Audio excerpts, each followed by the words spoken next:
할렐루야. 오늘 드릴 설교의 제목은 우리 안의 능력입니다. 본문은 사도행전 1장 8절 한 절입니다. 오직 성령이 너희에게 임하시면 너희가 권능을 받고 예루살렘과 온 유대와 사마리아와 땅끝까지 이르러 내 증인이 되리라 하시니라. 아멘. 사도행전은 예수님의 승천 이후에 계속되는 복음의 역사를 기록하고 있습니다. 이 복음의 내용은 예수이고 이 복음이 향하고 있는 궁극적 종착점은 땅끝이요. 이 역사를 이루어야 할 주체는 예수의 증인들이자 바로 믿는 자들입니다. 사도행전의 기록자 누가는 누가복음을 기록한 것과는 완전히 다른 방식으로 사도행전을 기록하고 있는데, 누가는 자신만의 독특한 표현 방식을 통해서 복음이 땅끝을 향해 확산되어져 나가는 생생한 모습을 마치 한 편의 영화처럼 그려내고 있습니다. 독자로 하여금 현장에 함께 있듯이 생동감을 불러일으키는 시각적인 이야기 언어, 앞뒤 사건이 꼬리에 꼬리를 물며 이어지는 흥미진진한 전개 방식, 그리고 메시지를 강력하게 부각시키기 위하여 정교하게 구사하며 표현을 극대화시키는 아이러니 수사법 등은 사도행전이 얼마나 뛰어난 문학적, 역사적, 신학적인 내용을 가진 기록인지 잘 알려주고 있습니다.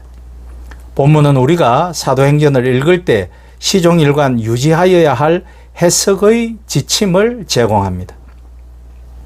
오늘 본문은 예수님께서 승천하시기 직전에 제자들에게 하신 말씀으로, 이것은 그 이후에 사도행전이 펼쳐 보이는 역사의 성격을 이해하는 데 있어서 핵심적인 열쇠의 역할을 하고 있는 것입니다. 즉, 사도행전 전체를 요약하면 바로 이 한 구절로 압축되어질 수 있는 것입니다. 오직 성령이 너희에게 임하시면 너희가 권능을 받고 예루살렘과 온 유대와 사마리아와 땅끝까지 이르러 내 증인이 되리라. 누가는 이 말씀과 더불어 사도행전의 기록을 시작함으로써 자신이 지금부터 기록할 사도행전의 핵심 내용이 무엇이 될 것인가를 천명하고 있습니다. 다른 말로 하면 누가는 이 말씀으로써 우리에게 지금부터 전개될 사도행전의 역사를 어떤 눈으로 보아야 될 것인가 하는 지침을 제시하고 있다라는 것입니다.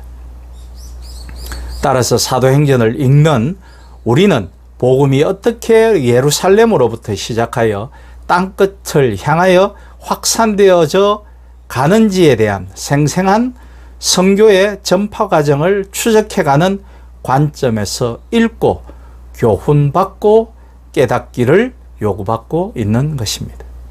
사실 본문은 예수님 자신에 의하여 승천 이후에 진행하실 복음의 역사에 대한 시나리오라고 할 수 있습니다. 그리고 사도행전의 나머지 부분은 어떻게 예수님의 이 시나리오가 현장에서 실제 역사로 이루어져 갔는지에 대한 관찰 보고서라고 할 수 있습니다. 그러므로 사도행전은 그 당시 땅끝이라고 여겨졌던 로마에 복음이 이르고 그곳에서 복음이 거침없이 전거되고 있는 현장을 절정으로 그리고 있는 것이죠. 그렇게 놓고 보면 사도행전의 마지막 장면은 28장 30절로 31절은 사실 1장 8절의 선언이 수없는 우여곡절 끝에 드디어 성취되고 있는 장엄한 장면을 보여주기도 합니다. 바울이 온 이태를 자기 셋집에 머물면서 자기에게 오는 사람을 다 영접하고 하나님 나라를 전파하며 주 예수 그리스도에 관한 모든 것을 담대하게 거침없이 가르치더라. 복음은 결국 땅끝에 이르렀고 거기서 아무런 방해 없이 전거되고 있는 것이었습니다. 이렇게 본다면 사실 사도행전은 복음을 주인공으로 한 복음 행전이라고 하는 것이 오히려 더 타당하게 여겨질 수도 있습니다. 저자인 누가는 복음이 어디로 전파되느냐에 따라서 시야를 옮기는 방식으로 복음에 접촉하는 새로운 지역과 이 복음의 전도에 가담한 사람을 자세하게 다루고 있습니다. 초점은 복음의 전파 경로에 맞추어져 있습니다.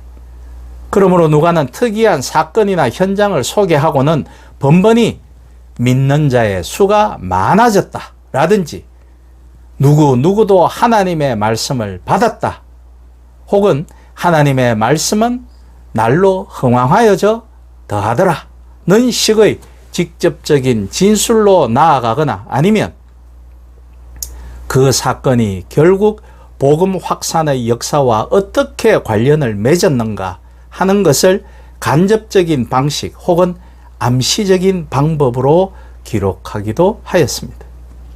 땅끝을 향하여 진군해 가는 복음의 내용은 분명코 예수님입니다. 1장 8절에 나의 증인이 되리라는 말씀은 이 사실을 명확히 하고 있습니다. 이러한 원리에 따라서 베드로는 안전뱅이를 일으킨 직후 자기를 바라보며 모여든 모든 사람들 앞에서 자기 자신의 권능을 내세울 만한 상황에서도 단호히 그것을 거부하고 나사렛 예수를 증언한 것입니다. 정작 그 사건을 일으킨 베드로 자신은 자기 자신이 아니라 나사렛 예수, 부활하신 예수에 대해 증언하는데 후에 설교자들이나 성도들은 오히려 안전뱅이나 베드로에게 최대의 초점을 맞추어 그들을 증언하는 과오를 범하는 경우가 있었습니다. 오늘날은 이런 경우가 더 심해졌다고 볼 수 있습니다. 특정 목회자를 거의 모세나 예수님 수준으로 높이며 지지하고 따르고 옹호합니다. 그가 저주의 말을 내뱉던 죽음의 말을 내뱉던 그가 화합을 해치고 그가 갈등을 부추기든 그것이 중요하지 않습니다. 그냥 그를 따릅니다. 여기서부터 본질의 훼손이 일어나는 것입니다. 신비주의와 기복주의, 물질주의가 고개를 쳐드는 것입니다. 그곳에서는 하나님이 계시지 않습니다. 그렇기에 주후 393년 북아프리카 히포와 397년 카르타고의 두 번에 걸친 공의회에서 현재와 같은 27권의 신약 성경이 정경으로 공인되었을 때 베드로 복음과 베드로 행전이 정경에서 제외되어 위경으로 남은 것입니다.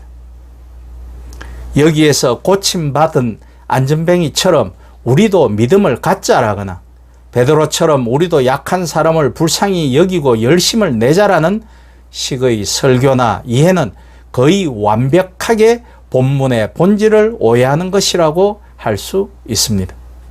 지금도 그런 설교는 많이 이루어집니다. 이렇게 해야 복을 받는다. 이렇게 해야 잘 된다. 이렇게 해야 출세한다. 그건 사람의 초점을 맞추는 것이죠. 오순절 성경 강림이 이루어진 이후의 복음 증거의 본질은 예수님은 하나님의 아들이다. 예수는 그리스도이시다. 예수는 부활하셨다는 내용을 핵심으로 한 예수님에 대한 증언입니다. 사도행전에 등장하는 여러 곳에서 일어나는 복음에 대한 거부나 핍박의 핵심은 복음, 즉 예수님의 증언이 되기로 한 죽기까지도 불사한 사람들에 대한 생생한 역사적 사실을 이 책을 통하여 우리에게 확인시키고 우리에게 도전을 주려는 것입니다. 이러한 사실은 우리가 사도행전의 본문을 대할 때에 예수님에 대한 증언이 어떻게 이루어지고 있는가라는 관점에서 본문을 읽고 이해하고 깨달음을 얻어야 한다라는 요구이기도 한 것입니다. 그러한 관점에서 볼 때 고린도후서 4장 7절은 이렇게 말합니다. 우리가 이 보배를 질그릇에 가졌으니 이는 심히 큰 능력은 하나님께 있고 우리에게 있지 아니함을 알게 하려 함이라. 예, 우리 안에 그 능력을 주셨습니다. 그러나 그 능력은 주께서 우리에게 주시는 것이고 그것은 복음 증거의 능력입니다. 내가 잘해서 내가 돌을 닦아서 그런 능력을 함양시키고 만들어낸 것이 아니라는 것입니다. 초점은 나에게서 예수님에게로, 하나님에게로 가 있어야 한다는 것이죠. 세상 끝까지 주의 사랑과 구원을 알려야 하는 능력이 비로소 그때 우리에게 있음을 깨닫는 것입니다. 그럴 때에 에베소서 3장 20절은 이렇게 말합니다. 우리 가운데서 역사하시는 능력대로 우리가 구하거나 생각하는 모든 것에 더 넘치도록 능히 하실 이에게 라고 말씀이죠. 예수 그리스도의 모든 능력이 우리 안에 역사하고 있습니다. 우리는 무엇을 할 수 있고 얼마나 멀리 갈 수 있는지 도무지 알 길이 없습니다. 우리 자신 안에 있는 성령이 주신 능력을 인식하고 복음의 실제적 역사에 그것을 사용하기를 혼신의 힘을 다한다면 하나님 나라의 확장과 번영은 오늘날처럼 세상에 거부당하지는 않을 것입니다. 많은 사람들은 자신이 누구이며 무엇을 가지고 있는지에 대한 인식이 부족합니다. 우리의 삶에서 우리와 함께 하시는 하나님의 능력을 인식하는 것은 그 능력을 활성화시키는 열쇠입니다. 우리가 누구인지와 무엇을 가지고 있는지를 깨닫지 못한다면 그 능력은 역사하지 않을 것입니다. 주의 성령이 내게 임하셨으니 이는 가난한 자에게 복음을 전하게 하시려고 내게 기름을 부으시고 나를 보내사 포로된 자에게 자유를, 눈먼 자에게 다시 보게 함을 전파하며 눌린 자를 자유롭게 하고 라는 누가복음 4장 18절의 말씀은 예수님이 이렇게 이 말씀을 선포하셨을 때 평화와 사랑을 향한 복음의 역사가 시작된 것을 알리신 것입니다. 그리고 그분은 병든 자들과 고통받는 자들, 그리고 버림받은 자들을 치유하고 회복시키시는 생애를 시작하신 것입니다. 이로써 사랑이 우리에게 온전히 이루어진 것은 우리로 심판날에 담대함을 가지게 하려 함이니 주께서 그러하심과 같이 우리도 이 세상에서 그러하니라. 라는 요한 1서 4장 17절의 말씀은 그분이 그러하심과 같이 우리도 이 세상에서 그러하다고 말합니다.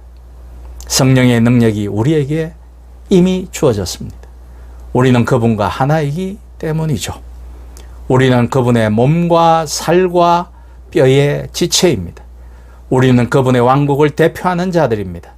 우리 안에서 그리고 우리를 통해 그리스도의 왕국, 사랑, 영광, 정의, 그리고 다스림이 나타나도록 하기 위해 성령님이 우리 안으로 오셨습니다. 이 실제를 인식하고 우리에게 허락하신 주의 능력을 크게 사용하실 수 있는 여러분과 제가 될 수 있기를 주님의 이름으로 축복하며 부탁드립니다. 아멘.